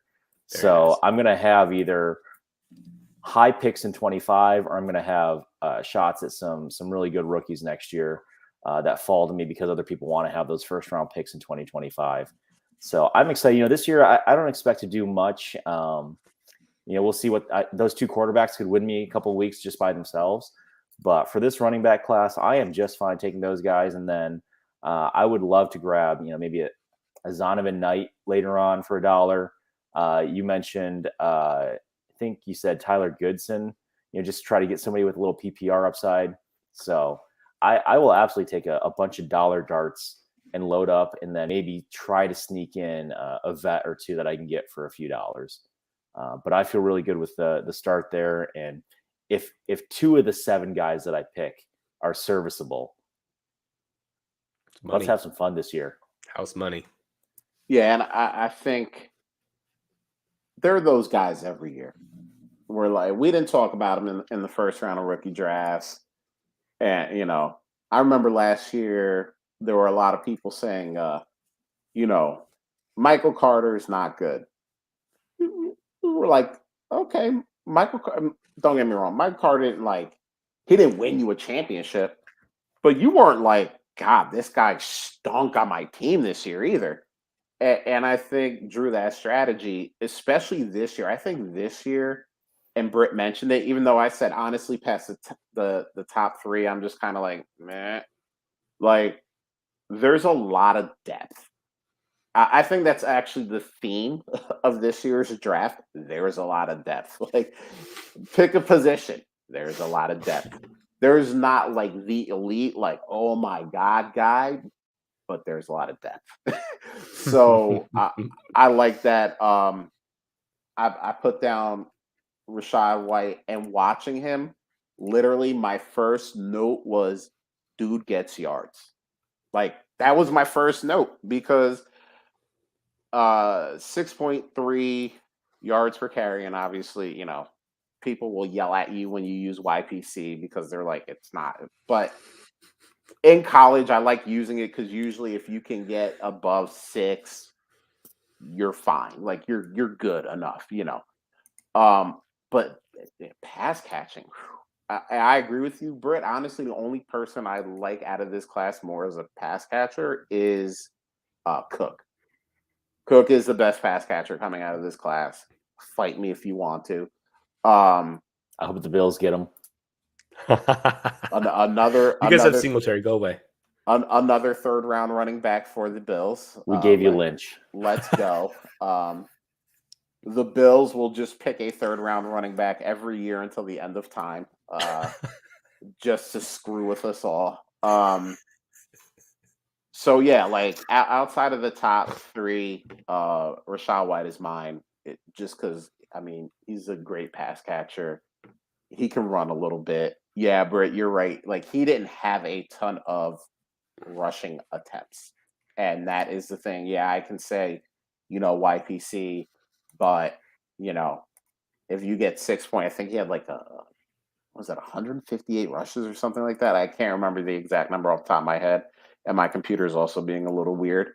But not a lot. Like not a lot. So we can't sit here and say, was it 6.3 because he didn't rush a lot, or was it 6.3 because he just was efficient with what he had? We'll find out at the next level. He had 183 attempts. Okay, so I was a little bit off. But yeah, Rachaad White, that dude gets yards, and I like that at the next level. You can have 1 million touchdowns in college, but if you're not getting yards, it scares me a little bit. Dude get yards. So you scared me, Josh. Why? Where did you think I was going? No, because you said the Bills take third round running backs, and I think of the last 2 running backs the Bills have taken, both have sucked. And then I thought of Tyler Algier as the perfect fucking Bills running back. He's fat in the third round, and he's a plotter, and he's not fast. And the Bills are going to take him instead of Breece Hall, and I'm going to fucking cry. Yep. But I'm going to be happy also because Kadarius Toney skipped a voluntary workout to go to a house party in Florida. I found the mute button. I will say, and I had to fight the masses during the process last year. Rocky said it earlier. I was not on Jalen Reagor. I was also not on Kadarius Toney. I was like, listen, y'all see things, blessings that y'all see that, but I don't see a dude that can actually do it at the next level. And my mentions got flooded when he had that one game where he had like 180 something yards, and people were like, "See, I told you." And I don't even know if he had 180 something yards the rest of the goddamn season. All right, so all you people that were in my mentions, that's what I'm talking about. You look, you got Gabe Davis 2.0. He gonna have one game. He's gonna have it, and you're gonna come in my mentions, and you're gonna be like, "See, I told you." You don't know what you're looking at, and I'm gonna be like, all right, let's wait for the rest of the season to be over before we just crown this dude. I told everybody, I said it on this show, if anybody gives you a first round pick for Kadarius Toney after that game, you take it, you run, you laugh, you tell all your friends, even your friends that don't know what you're talking about. They'll be like, I don't play fantasy football, guy. I don't know what you're talking about. You just go, but it's really good for me. And they'll just be like, all right, I'm happy for you. And you move along. After you tell everybody, tell your parents, tell your grandparents, just tell random people on the street, I got a first round pick for Kadarius Toney. And go confess at your local parish for stealing. Your priest is going to be like, I have to call the cops. That's a lot of Hail Marys. You just stole from another human being, and not a little bit. You stole a lot. So that's that. Like, forgive me, Father. Yeah, like, yeah, Kadarius Toney. Yeah, I love the people that were on him. And don't get me wrong, by the way, all you Kadarius Tony folks, I know you're still on him. Trust me. I know. I see you in them Twitter streets. I see you in them streets. Kadarius Tony, this is gonna be his year. Okay. Good luck with that. Mhm. Drew's boy, the new head coach over in Giants land, is gonna look at that dude one time and be like, "Get this dude off my field." He's got Don't a even different project to work on. He's got to get Jones into being a. stop. He's gotta sit with Jones until 2023 when they draft their real quarterback. He ain't doing nothing with Jones. He's gonna be like, "All right, bud, like I'm gonna make you look competent, but stop it." He's not out there with Daniel Jones like that. I'm gonna turn this guy into the next Josh Allen. I'll He buy already into knows. I'll buy into Daniel Jones if he goes and hangs out with Jordan Palmer, but he hasn't yet, so I'm not buying in. Dude, Give him the Josh Allen treatment, baby. dude, Send his ass to Jordan. Jordan's the soothsayer. dude, if you told me tomorrow that he moved Jordan Palmer into his house, I'd have yeah, I would be like, "What you want for that Daniel Jones?" Somebody be like a ham sandwich. I'd be like, "I'll put cheese on it for you." Just that's how bad I want Daniel We'll Jones. drive it to your house and give you a kiss I on the don't care cheek. where you live. I got you. I deliver. All right, let's hit this one here. Ken Brett at Verint6 VERINT6. Who would you comp QBs like Ritter and Howell to from past classes? I understand that draft capital has to do a lot with QB comps, but this class is lacking, and we are looking at like a 2013 draft situation. I don't think we're looking at a 2013 draft situation. That was historically bad. That was Geno. That was EJ Manuel. That was nasty. Stop. No, Stop. listen, no. You know what? I'm not sorry, Drew, because the path to Josh Allen went through EJ Manuel. It did not have to go through EJ Manuel, Nathan Peterman. Listen. Could have been Jake Fromm. Oh my God. We all That's have closer. to suffer in order to get our rewards, and you had to suffer with EJ Manuel, but it got you Josh Allen. So I'm not sorry. Okay. When you have the best quarterback in the game, yes, I said it. I'm not sorry for anything that happened before that, because you had to suffer a little bit so you could get a little bit. Listen. I don't feel bad for you. You got Stephon Diggs at $1 billion a year. You signed Doug Von Flutie, Miller. Salary Brad cap Johnson. is a myth. Salary cap is a myth. Von Miller, Stephon Diggs, Or Josh draft picks Allen. apparently for the Yeah, Saints. you did steal Von Miller. That was rude. You know what's difficult about the 2013 comparison is it's not fair because quarterbacks just learned a couple years ago they're allowed to run and they're good at it. And so if you put those quarterbacks in today's situation, the likelihood they would be colossally as bad is very low because both Manuel and Smith EJ were was good good. runners. Yeah. Right. So like if you put them in today's scenario, you probably would have a pretty fucking close situation of like Malik Willis and Desmond Ritter. Not that Malik Willis is like ass, but they're going to be propped up successfully because they're good runners. Yep. And so like, and I responded to Ken when he put this question because I think comps are garbage because it's literally just a litmus test of how far your memory goes, and literally no one's going to go past 2 or 3 years. Every single comp people put is either a Hall of Fame generational player or someone that's played in the last 2 or 3 years. That's just how it is, and you'll get the person's been doing it for 10 years, and they've melded their mind appropriately to make this work. But all the comps are just that's how they work, and so I refuse to do them. I do think that Ritter has top 12 upside, but I don't see it more than a year. And if it happens, it is all things hitting right. He's probably closer in the range of like quarterback 14 to 18. And Sam Howell's literally right there with him. I think both these guys you're going to see like 4 or 5, not so lie, 3 top 24 years. I just don't think Sam Howell's ever going to give you a top 12 the year like Ritter could theoretically give you. Yeah, Ritter kind of reminds me, and you can insert whatever comp you want to here, But we see these guys maybe one a year, maybe one every other year, where we kind of downplay like all of their all- all- everything that they have. We're like, they're like an okay thrower of the ball. And then it's like, actually, they're like kind of good at throwing the ball. Below average, mobility and speed. Well, actually, he's kind of fast and moves kind of good. I feel like that's what Desmond Ritter is. Like we look at him and we downplay all of his traits. But like if we really look at it, we're like, we should be bumping his traits up a little bit. Not a lot. We're not saying he's bad at something and he's really elite at it.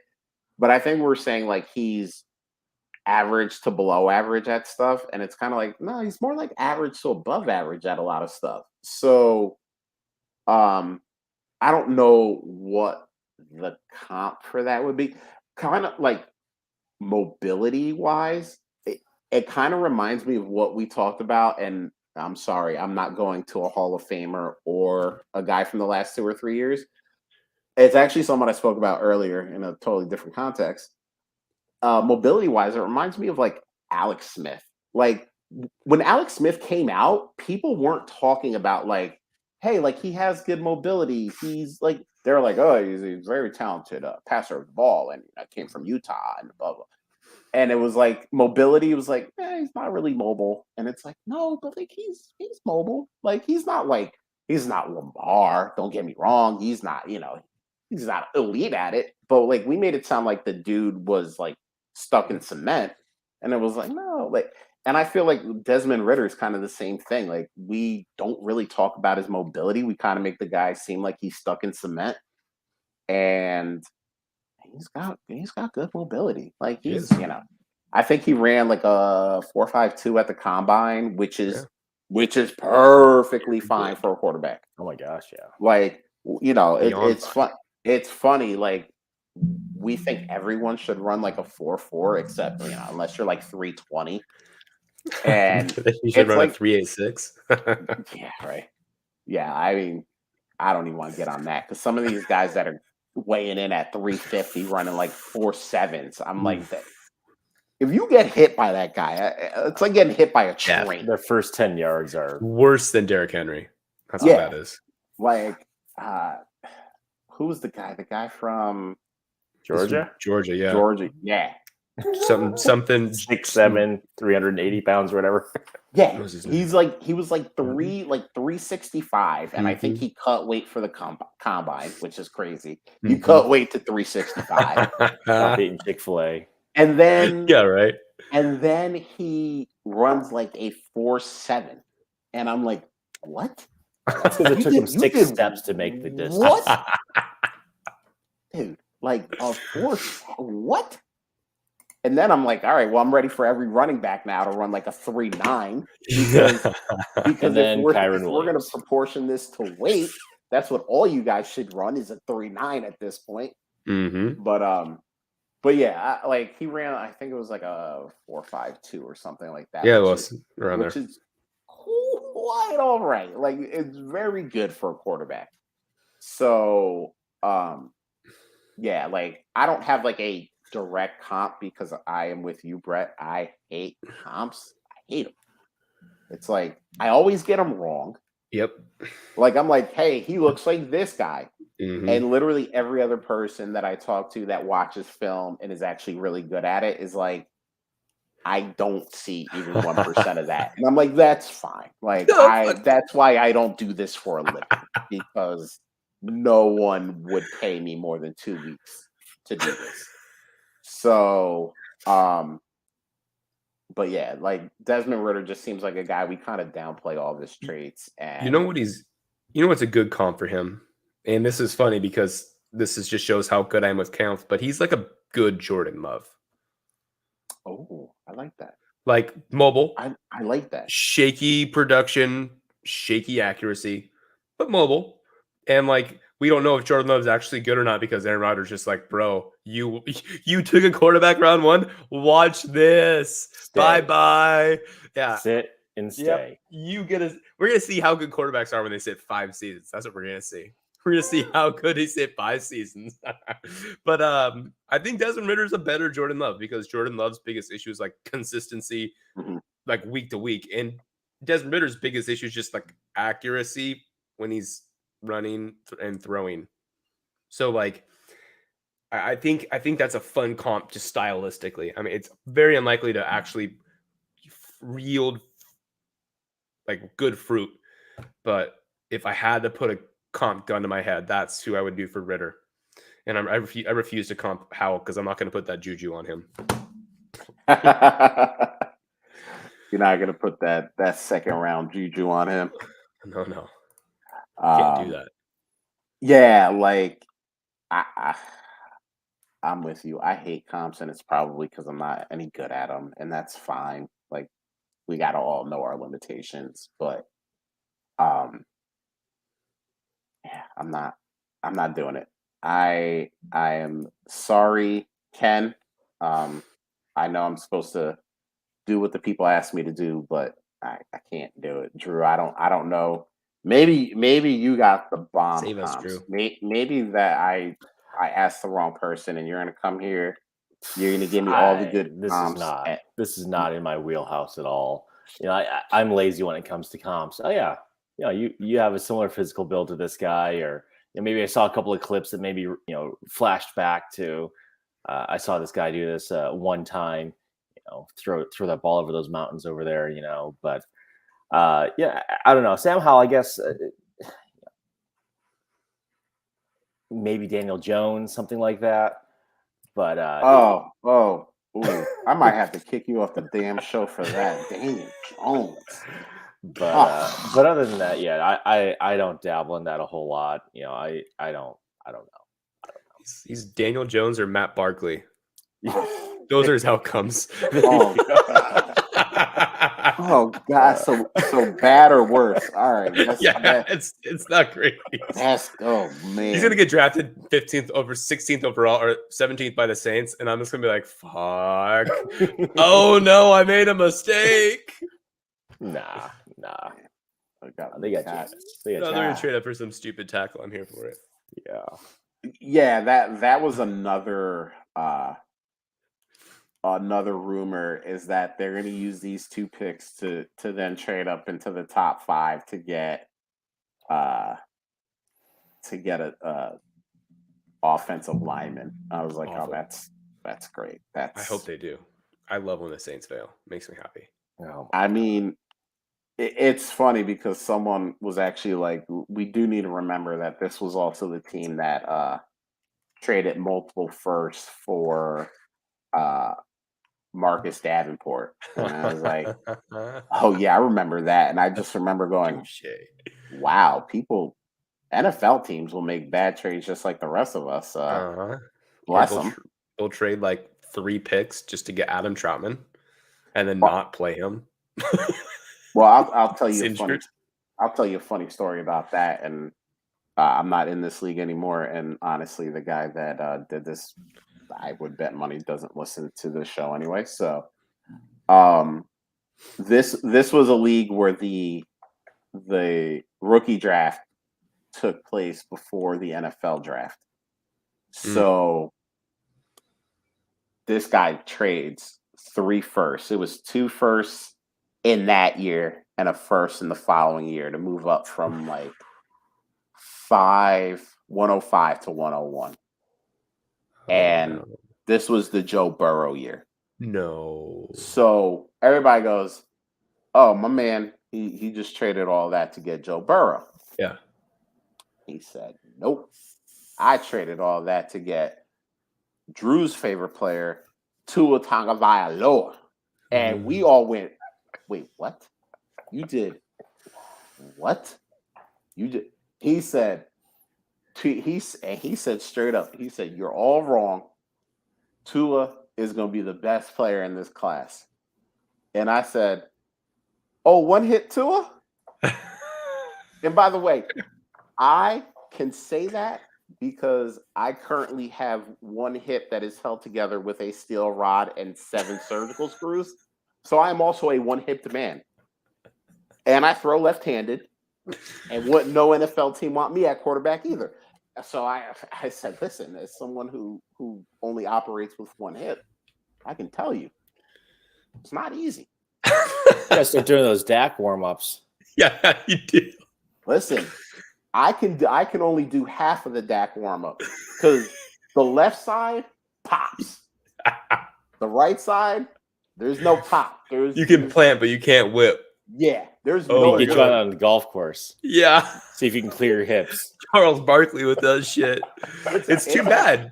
It's actually funny. I used to play in like a lot of like rec softball leagues when I was younger, and I was a power hitter.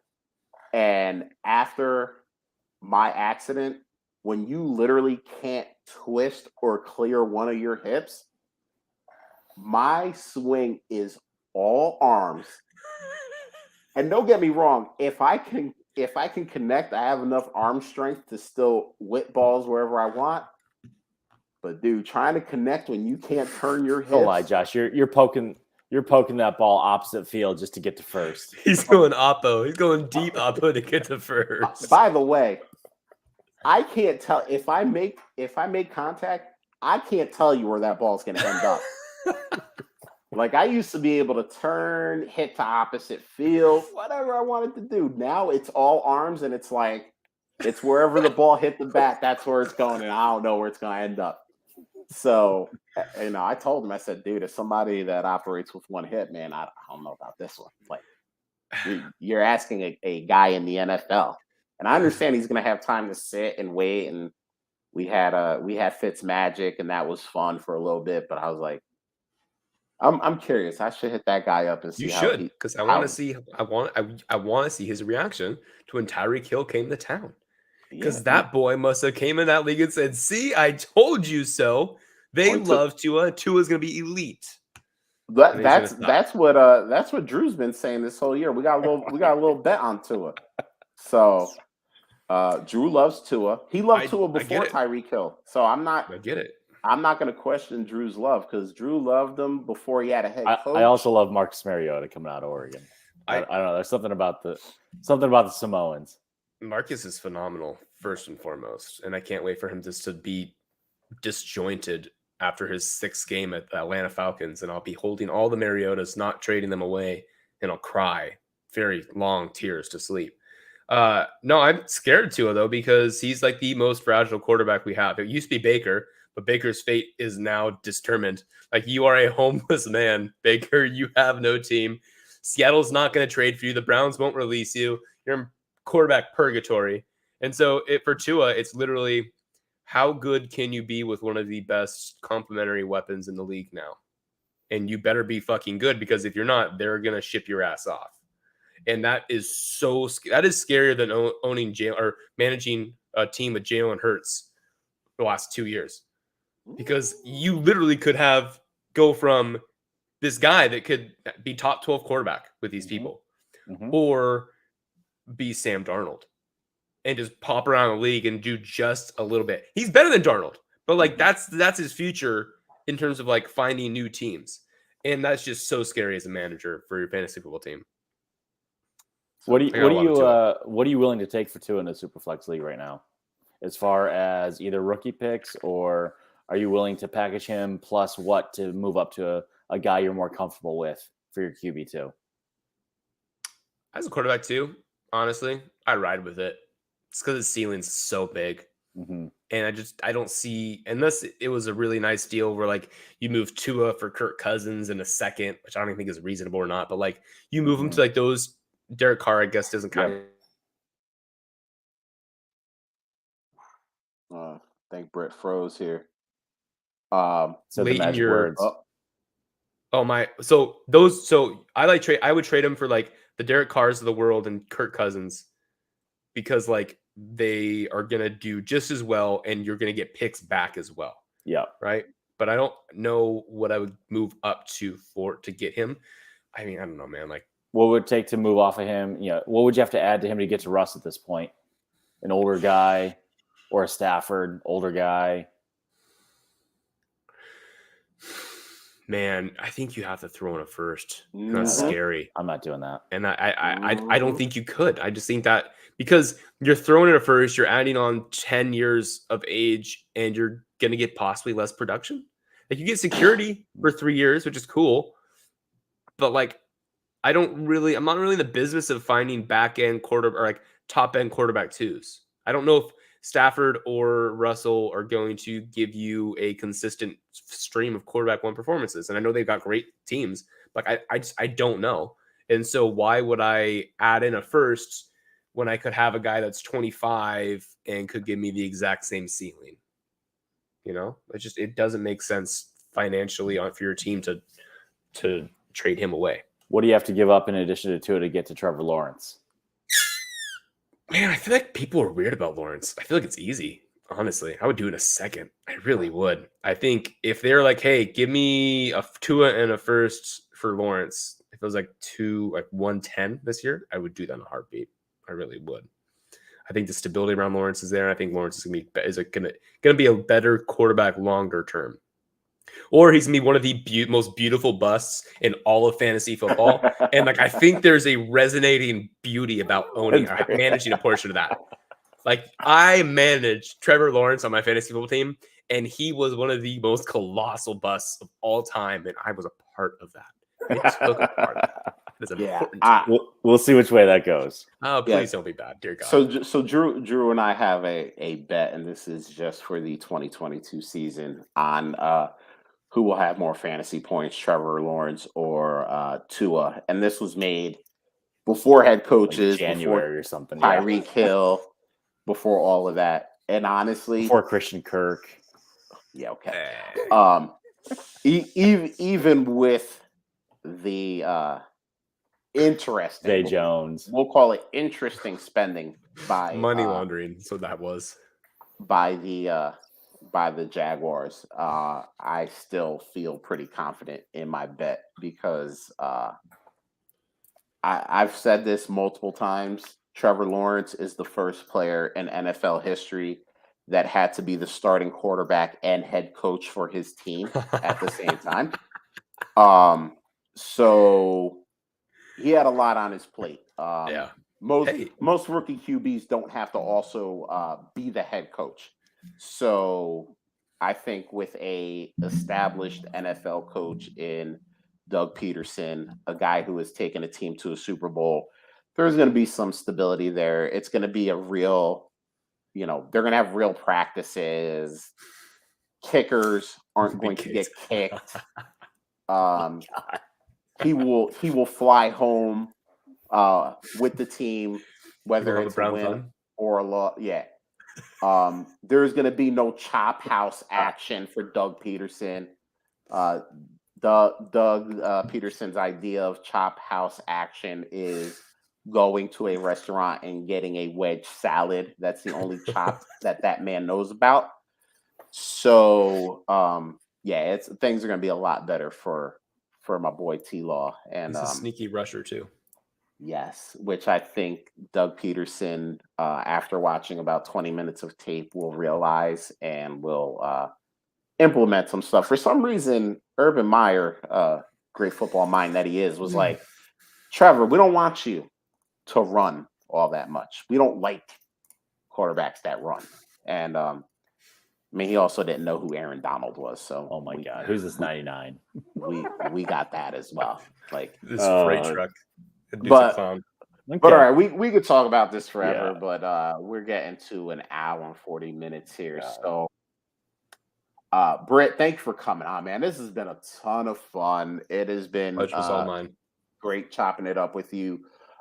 Just tell everybody again real quick where they can find you, what you're up to, what you're doing.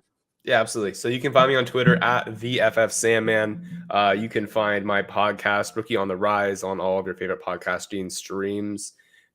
Just basically, I am on a mission to make you suck less by letting you hit better or do better on your rookie draft. And that is the goal of Rookie on the Rise. We're going to have a really fun game called Rotor Ball come up probably a little bit after the draft, where it's essentially a single season salary league best ball where it's only rookies. So you have like 6 roster spots. You have to fill it with the rookies, and then the winner gets a certain amount of prize. And we're going to also donate a portion to charity if everything pans out the way it does. You can find my other podcast, Predictive Measures of Success, by typing in Devy Deep Dive. I'm a part of that channel, and you'll find us there. If you're interested in Devy, May 22nd, we are going to be having the Devy Summit. It's going to be a 6-hour podathon with the Devy Dashboard, the Campus to Canton boys, and the Rookie Big Board boys. We are going to be covering any and all things Devy, and it is going to be a charity event that all proceeds are going to be going to the Ukrainian refugees being displaced by this tragic and terrific event. You can buy apparel now on Viridian Global. Those snapbacks are looking very, very fly, and I'm ready to buy a couple. Let's see. I'm going to be dropping an article for Dynasty Nerds, or not Dynasty Nerds, Fantasy Pros, probably in a week. Right for Breakout Finder, right for Yards Per. Writing's sort of going down because no one reads writing anymore. I'd rather just talk to y'all instead of writing, honestly. So I'll have a bunch of content for you guys. Come in, chop it up, holler at me, and come say mean things because it makes me sort of laugh, and I like laughing. Yeah. And thank you guys for having me on. This is phenomenal. Oh, This is no, so this fun. has been awesome. Pleasure is all ours. And honestly, Britt and I are kind of kindred spirits in that way. I love, as the youth would say, I love getting that smoke. So if you want to come at me with reasons why I'm wrong about stuff, that's cool. In about 3 years, when you're crying about all the Jalen Reagor that you got, and I told you to get Justin Jefferson as your wide receiver 2 that year. Listen, I was wrong about that. He was the wide receiver 1, but y'all talking about Jalen Reagor better. I was like, okay, I don't know if y'all watch football, but that's fine too. Well, I'll catch that smoke. And listen, please come at me when I'm wrong too, because when Drake London is out here being a big boy, and you can come at me and be like, remember that time you said Drake London sucked? I'd be like, yeah, but remember that time I said Justin Jefferson was gonna be real good? Yeah, I'll just do that. So appreciate you, Britt, for coming on. Appreciate the chat. That was lit. We had so many people in and out. Lindsay, she RIP'd my career after I said something about Breece Hall that was just used to make a point. I ain't pushing it on the man, but she said, Josh is out here predicting injuries. He's not even a doctor. I'm just saying. Listen. When that happens, I'm gonna slide in those DMs and I'm gonna light fire on you. I want a refund on all the leagues we're in together, Josh. All of them. That's fine, but here's the difference. I did not predict that. I am loud, and when I predict something, like Trevor Lawrence is going to be better than Tua in 2022. Josh said Breece Hall is going to get hurt next week. Josh said Breece Hall should be your 101, and I'll give a damn what the format even after he gets hurt next week. That's what Josh said. I'll stand by that.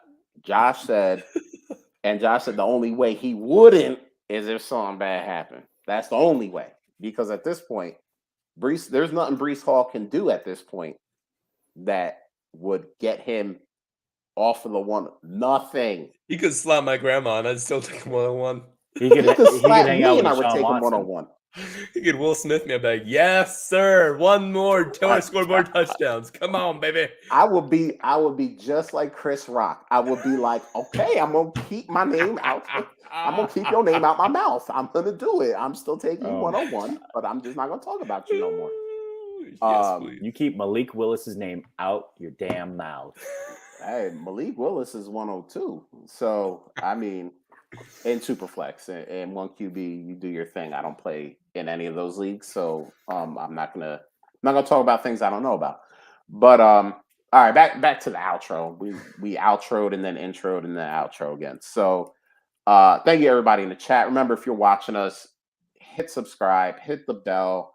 You get us, and guess what? When we do this live draft show on night 1, you'll have the bell hit. So then you'll be, oh, these that network boy. And if it was just Drew and I, you could at least say, well, Drew's gonna bring the fire and Josh will just be there. But we're gonna have Russ, we're gonna have the Dynasty Outhouse himself, Rocky, the trade addict himself. We're gonna have Andrew Hall, who's doing big things. He's doing mock drafts with industry giants. We got Scott Sidlow, who is one of the smartest dudes. If you just listen to his dynasty portfolio strategy, we have the Casey Kasem, who, besides being one of the nicest people you could ever talk to, is one of the smartest people you can ever talk to.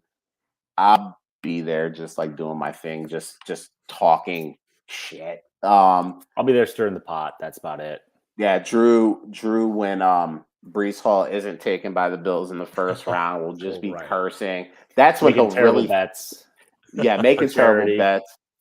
Britt, if you can believe this, Drew made a few bets on the show last year and did not win one of them. Ooh. I feel like even in gambling, that's hard to do. Like you won at least one. But This is my 0-16 season. Yeah, and it's just as hard to do as the 16-0. Shoot or shoot, baby. You're gonna have another one too because you're betting on Tua. That's where you made the first mistake. You bet on a do it one hit. You know what's gonna happen? Tua's gonna go and drop like a 55-yard or 95-yard bomb to Tyreek, and then come back next play and drop another 95 bomb to Tyreek, and then he's gonna dislocate his hip and be out the entire season. Done. And then you're gonna have to decide who wins because like you can't the bet's null and void. You can't do a bet where he's out. He didn't let me out of that. Juju got hurt. I bet on Juju versus Deontay, and I still paid up for the entire season. You're such a good person. It's for charity. It's for charity. That bet though. Charity won. So me and Eric Crocker got into it last draft, and he's like, John Mechie's a round one talent. I'm like, no, he's not. He's not a round one talent. Go away. And he's like, I was like, do you want to bet on it? Because like I'm so guaranteed that he's not a round one talent. He's like, yeah, let's bet. I go, okay. We're gonna do $100 of charity and 300 push-ups live. You do 300 push-ups live. So many push-ups. And I'm waiting to like.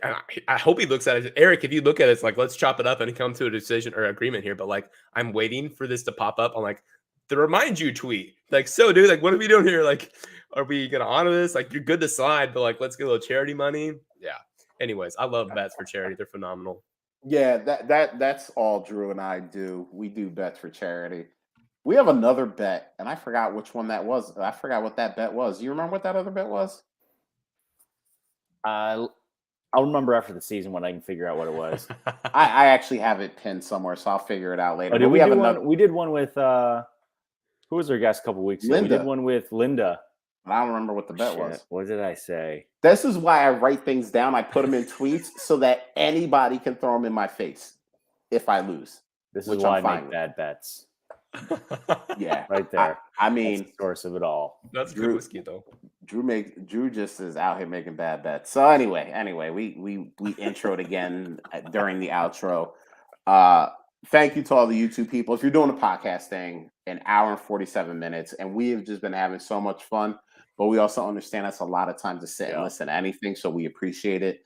Remember, if you somehow just stumbled on us and you're not subscribed, hit that subscribe. If you can rate and review, do that too, because apparently there's some kind of algorithm that I'll never understand that rates and reviews help us out. So do that thing. And on that note, Drew, we are out of here. Late.